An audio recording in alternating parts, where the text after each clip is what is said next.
ପାଖେ ଶୋଇଛନ୍ତି ଦୁଇ ଗୋଟି ଭାଇ। କୋଟି ସିଂହ ପରାକ୍ରମ ପ୍ରଭୁ ବଳରାମ, ପୁଣି ତହିଁ ଶୋଇଛନ୍ତି କାଳିୟ ଗଞ୍ଜନ।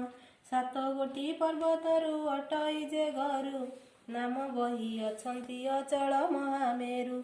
ମହାଲକ୍ଷ୍ମୀ ବୋଇଲେ ରେ ହେମନ୍ତ କରିବ, ଦଉଡ଼ିଆ ଖଟ ଏକ ଗୋଟି ଯେ ଆଣିବ। ରାମକୃଷ୍ଣ ଦୁହିଁଙ୍କୁ ଯେ ଗଡ଼ାଇଣ ଦେବ, ଶୋଇବାର ରତ୍ନ ଖଟ ବୋହି ନ ଆଣିବ। ଏହା ଶୁଣି ବେତାଳ ଯେ ଶୀଘ୍ର ଚଳିଗଲେ, ରତ୍ନ ଖଟ ପାଶେ ଦଉଡ଼ିଆ ଖଟ ଦେଲେ।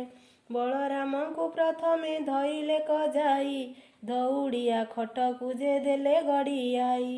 ଏ ଉତ୍ତାରୁ ଜଗନ୍ନାଥ ପ୍ରଭୁଙ୍କୁ ଧଇଲେ, ଦଉଡ଼ିଆ ଖଟ ଉପରକୁ ଗଢ଼ାଇଲେ। ଶୋଇବାର ରତ୍ନ ଖଟ ଆଣିଲେ କ ବହି,